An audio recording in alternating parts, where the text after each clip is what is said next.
ఢిల్లీలో కిషన్ రెడ్డి మాట్లాడుతున్నారు, లైవ్ లో చూద్దాం.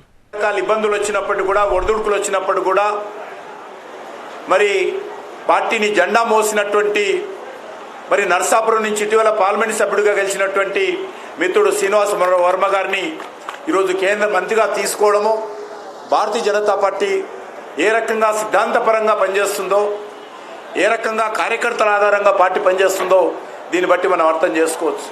తెలంగాణ నుంచి కానీ ఆంధ్రప్రదేశ్ నుంచి కానీ ఈరోజు మరి కేంద్ర మంత్రులుగా ఎంపీ చేసినటువంటి ముగ్గురు కూడా ఒక సాధారణ కార్యకర్తలుగా పనిచేసినటువంటి వాళ్ళు ఈరోజు కేంద్ర మంత్రులుగా భారతీయ జనతా పార్టీ నియమించడం జరిగింది. దేశంలో ఏ రాజకీయ పార్టీ కూడా ఈ రకంగా మరి సాధారణ కార్యకర్తలను మరి గల్లీ నుంచి ఢిల్లీ వరకు తీసుకొచ్చి ఢిల్లీలో మంత్రులుగా చేసినటువంటి పరిస్థితి ఏ రాజకీయ పార్టీలో లేదు. మాకెవరికి బంధుత్వం లేదు. మాకు సంబంధించినటువంటి వ్యక్తులు ఎవరు కూడా ఎమ్మెల్యేలు కానీ ఎంపీలు కానీ రాజకీయ పార్టీలో కీలక బాధ్యతలు ఎవరు లేరు.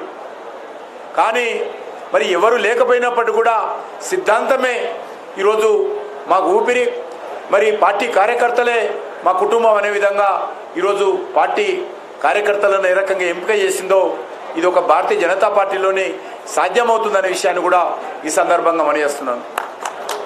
వచ్చేటువంటి 5 సంవత్సరాలు గత 10 సంవత్సరాలుగా ఏ రకంగా పనిచేశామో వచ్చే 5 సంవత్సరాలు కూడా నరేంద్ర మోడీ గారి నాయకత్వంలో కేంద్ర ప్రభుత్వము భారతీయ జనతా పార్టీ దుర్నీకృతమైనటువంటి ఉత్సాహంతో మరి రానున్న రోజుల్లో కూడా పనిచేస్తారని ఇప్పుడే ప్రధానమంత్రి గారు చెప్పడం జరిగింది.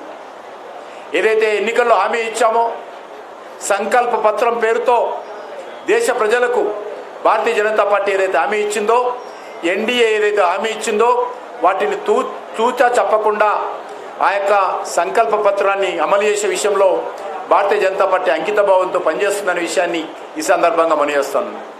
ఉభయ తెలుగు రాష్ట్రాల అభివృద్ధి కోసం మరి అంకిత భావంతో పనిచేస్తాము. ముఖ్యంగా తెలంగాణలో గత 10 సంవత్సరాలుగా 10 లక్షల కోట్ల రూపాయలు కేంద్ర ప్రభుత్వం ఖర్చు పెట్టడం జరిగింది. దేశంలో జాతీయ రహదారుల విషయంలో కావచ్చు, దేశంలో రైల్వేల అభివృద్ధి విషయంలో కావచ్చు, దేశంలో పేద ప్రజలకు సంబంధించినటువంటి మరి ఉచితంగా రేషన్ బియ్యం సరఫరా కావచ్చు, గ్రామాలకు ప్రధానమంత్రి సడక్ యోజన కావచ్చు, గ్రామాలకు మళ్ళీ జలశక్తి మంత్రిత్వ శాఖ ద్వారా మంచినీటి సరఫరా చేసేటువంటి నల్లాల ద్వారా సరఫరా చేసేటువంటి కార్యక్రమం కావచ్చు, దేశవ్యాప్తంగా పూర్తి స్థాయిలో అమలు చేయనున్నాం. గత 10 సంవత్సరాలుగా 4 కోట్ల ఇళ్ల నిర్మాణం చేయడం జరిగింది పేదలు. వచ్చేటువంటి 5 సంవత్సరాలు మరొక 3 కోట్ల ఇండ్లు పేద ప్రజలకు భారతీయ జనతా పార్టీ ప్రభుత్వం కట్టివ్వబోతుందని సందర్భంగా మనయేస్తున్నాను. అందుకే మరి ఖచ్చితంగా పార్టీ కార్యకర్తలు కూడా అందరూ కూడా మరింత పట్టుదలతో రానున్న రోజుల్లో భారతీయ జనతా పార్టీని దక్షిణ భారతదేశంలో తెలంగాణలో ఆంధ్రప్రదేశ్లో కూడా పటిష్టం చేసేటువంటి కార్యక్రమంలో ముందుండాలని మరి నేను కార్యకర్తలందరినీ కూడా కోరుతా ఉన్నాను. ప్రత్యేకంగా నేనైతే సికింద్రాబాద్ కాన్స్టిట్యున్సీకి ప్రాతినిధ్యం వహిస్తూ ఉన్నానో అక్కడ ఉన్నటువంటి హైదరాబాద్ సెంట్రల్ జిల్లాకు సంబంధించినటువంటి అధ్యక్షులు, మిగతా పదాధికారులు, మోర్చాల కార్యకర్తలు, రాష్ట్ర నాయకులు, అదేవిధంగా సికింద్రాబాద్ మహంకాళి జిల్లా అధ్యక్షులు, జిల్లా పదాధికారులు, మోర్చాల పదాధికారులు, రాష్ట్ర నాయకులు అందరికీ కూడా వ్యక్తిగతంగా నా తరఫున కూడా పేరు పేరున ధన్యవాదాలు తెలియజేస్తా ఉన్నాను. సికింద్రాబాద్ పార్లమెంట్కి సంబంధించినటువంటి ఓటర్లు కూడా అనేక రకాలుగా మరి కష్టపడి ఎండలను కూడా లెక్క చేయకుండా పోలింగ్లో పాల్గొన్నారు కాబట్టి ఈరోజు మనం ఢిల్లీకి రావడం జరిగింది.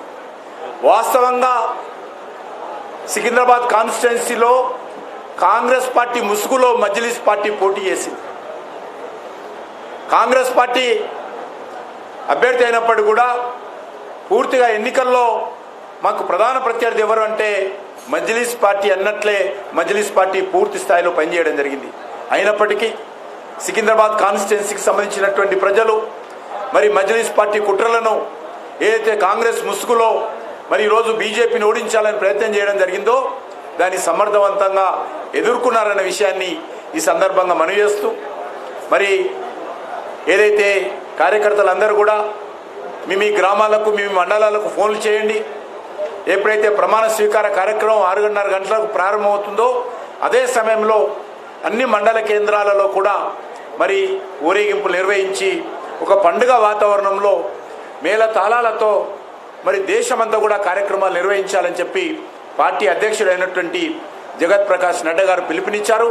ఆ పిలుపును మరి రాష్ట్ర అధ్యక్షుడుగా నేను కూడా కోరుతా ఉన్నాను.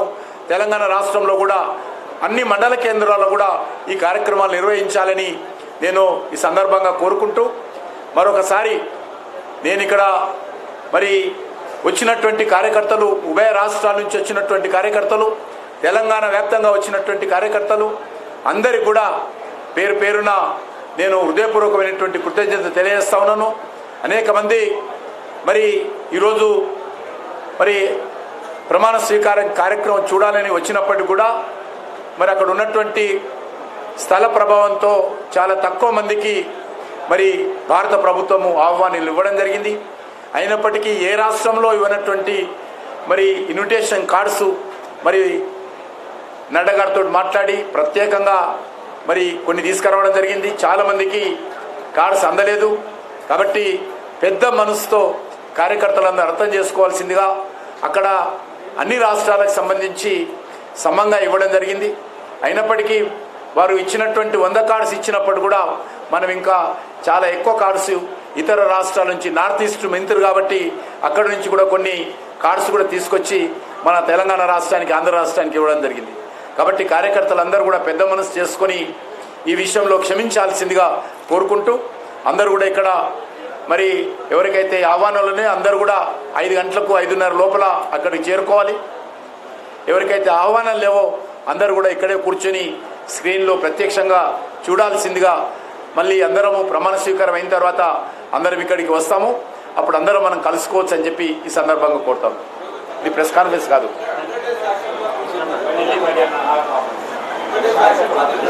అది ఇంకా ఫస్ట్ క్యాబినెట్ మీటింగ్లో చర్చకు వస్తుంది. దాని డీటెయిల్ ప్రధానమంత్రి గారు ఏదైతే సంకల్ప పత్రం ఉందో ఆ సంకల్ప పత్రానికి సంబంధించినటువంటి విషయంలో మనము కమిట్మెంట్తో అమలు చేయనున్నామనే విషయాన్ని చెప్పారు తప్ప 100 డేస్ ఇంకేం చెప్పలేదు.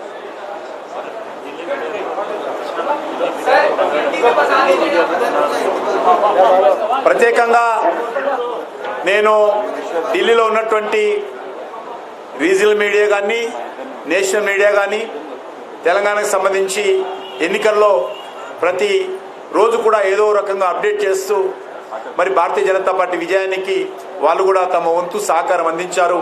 కాబట్టి మీడియా మిత్రులకు, మీడియా ఫ్రెండ్స్కు, మీడియా హౌజెస్ కూడా నేను హృదయపూర్వకమైనటువంటి కృతజ్ఞతలు తెలియజేస్తా ఉన్నాను. PM Modi is all set to take oath for the third time as the Prime Minister of India. What you would like to say? You're also taking a part in the Modi cabinet. How excited you are for the people of Telangana, for the people of South? Sir?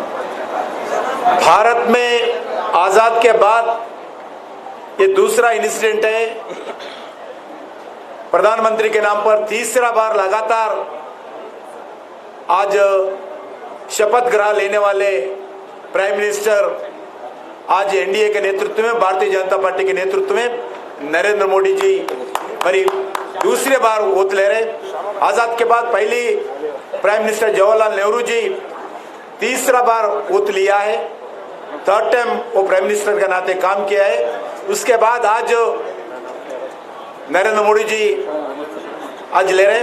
बहुत खुशी की बात है क्योंकि Bharatiya Janata party जब स्थापना किए, जब अब कोई हम नहीं सोचे हम भारत में सत्ता दल पार्टी बनेंगे तीसरे बार और हमारा सरकार भारत में प्रधानमंत्री के नेतृत्व में चलेगा, ऐसा हमें कभी नहीं सोचे.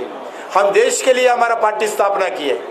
देश के रक्षा के लिए, देश के सुरक्षा के लिए, एक नेशनलिस्ट मूवमेंट लाने के लिए हमारा पार्टी स्थापना किया है. फिर भी आज भारत के जनता तीसरी बार आशीर्वाद देकर आदरणीय प्रधानमंत्री जी को तीसरी बार प्रधानमंत्री बनना, भारतीय जनता पार्टी एनडीए के साथ मिलकर आज सत्ता चलाना हर कार्यकर्ता